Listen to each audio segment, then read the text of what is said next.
सम्यक संबुद्ध को नमन करते हुए इस देश में जन्मे अनेक संत महापुरुष बोधिसत्व बाबा साहब को नमन करते हुए यहाँ पर उपस्थित सभी श्रद्धावान उपासक उपासिकाएं बच्चों के प्रति मंगल मैत्री करते हुए आज वीके सिंह जी के पिताजी का 79 जन्मोत्सव है और इस सभी पर आए सभी स्टाफ, गुरुजन, बच्चे, धर्मगुरु सभी को उन्होंने बुलाया तो हम बड़े हर्षोल्लास से, वो तो संसार में नहीं है लेकिन उनका जन्म उत्सव लोग मना रहे हैं। तो मैं ज़्यादा नहीं कहूँगा लेकिन बच्चों के लिए मेरे पास कुछ लाइन है कि बच्चों, क्योंकि यहाँ स्टाफ है और स्कूल के जो बच्चे हैं और उनका व्यवसाय भी स्कूल का है कि स्टूडेंट को एक रूल एंड रेगुलेशन होता है, शिक्षा के साथ व्यवस्था सहेली में जीना, वही विद्यार्थी जीवन में सफल होता है। जैसे हमको बचपन में पढ़ाया जाता था, हमारे संस्कृत के टीचर हमको पढ़ाते थे, बोलते थे कि विद्यार्थी के सफल होने के 5 लक्षण होते हैं।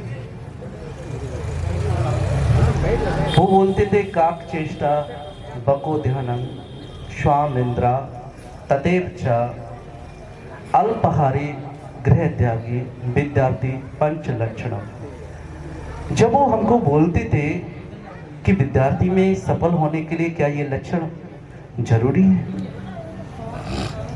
तो काफी देखा कि वास्तविक ये लक्षण होना जरूरी है एक विद्यार्थी के लिए। काकचेष्टा, क्या हमारा स्टूडेंट की लाइफ में कोई की तरह ध्यान होना चाहिए? कोई को देखना, हमेशा वो अपना ध्यान इधर उधर नहीं देखता, उसकी चेष्टा रहती है कि कोई उसको मार तो नहीं रहा। वो अपनी चेष्टा से हर चीज को प्राप्त कर लेता है, बड़ा अलर्ट होता है। तो विद्यार्थी को कोई की तरह हमेशा चेष्टा रखनी चाहिए अगर सफल होना है तो। और ये यहाँ पर इतनी मेहनत करा रहे हैं, आप सभी स्टाफ और परिवार के लोग अपना स्थान कुर्सियों पे ले जाके और ये यहाँ पे खा ले जाते, सभी लोग नीचे कुर्सियों पर खाने लगे। ध्यान, क्या हमारा ध्यान बगलों की तरह है? फोकस देखा है ना, जब रिवर या नदी में बगुला एक पैर से खड़ा हो जाता है, उसका पूरा फोकस मछली पर होता है, ना पानी में हिलेगा ना डुलेगा, जब तक उसका पूरा पावर मछली को पकड़ने पर लगा देता है पूरा। और जब तक वो कैचअप कर नहीं लेता, पकड़ नहीं लेता है, तब तक वो सिद्धांत वहीं पर अटल रहता है कि उसका पकड़ मजबूत रखनी है, मछली को पकड़ना है। तो हर स्टूडेंट को लाइफ में कैसा कैचअप होना चाहिए कि सर पढ़ा रहे हैं, अपना माइंड कहाँ लगाना है? टीचर की ओर, शिक्षक की ओर। गुरु मुझे क्या बता रहा है, मेरा फोकस उनकी तरफ होना चाहिए और मुझे तुरंत वो कैचअप कर लेना चाहिए, पकड़ना चाहिए। कोई भी शब्द ऐसा बोला है तुरंत हमें पकड़ लेना चाहिए। तो मैं बगलों की तरह, श्वान इंद्रा, ध्यान कैसा हो चाहिए? कुत्ते की तरह। देखा है ना, कुत्ता हमेशा निंद्रा में सोया है, जागा है, ऐसा रहता है। लेकिन ऐसे नहीं सोता है कि घोड़े बेच के लोग, किसान सो जाता है कि अब तो मैं फ्री हो गया, ऐसे नहीं सोना चाहिए। हमें कैसे सोना चाहिए? जागृति में, जागृति में सोना चाहिए। अगर हमारे पास से कोई व्यक्ति गुजर गया, तुरंत हमें अलर्ट हो जाना चाहिए, कोई हमारे यहां से गुजरा है। हमें ध्यान लगाना चाहिए।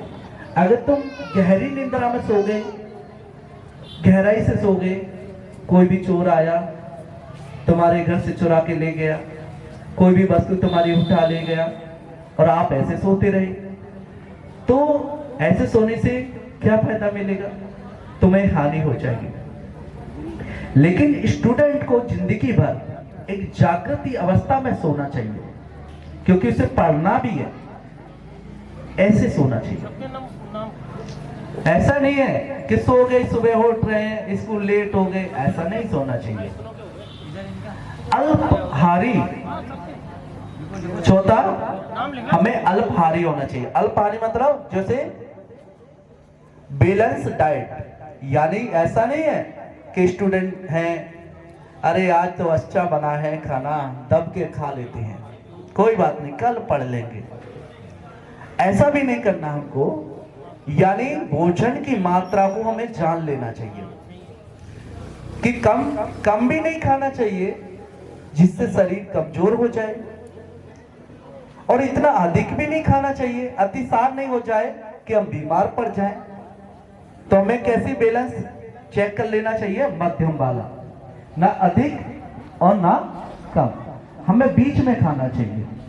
अगर बीच में खाएंगे तो हमारा शरीर स्वस्थ रहेगा, पढ़ने में भी मन लगेगा क्योंकि आलस्य नहीं आएगा, और अधिक खा लिए तो आलस्य आएगा, हम पढ़ नहीं पाएंगे तो पैसा व्यर्थ में जाएगा, माता पिता का सपना चकनाचूर हो जाएगा। जो सपना, जो ड्रीम आपने देखा है सफल होने का, वो हमारा सपना कैसा हो जाएगा? बेकार। तो हमें कितना करना चाहिए? उतना। अल्पाहार लेना चाहिए। अल्प माने कम, ना कम ना ज्यादा, मध्यम, वो लेना चाहिए। और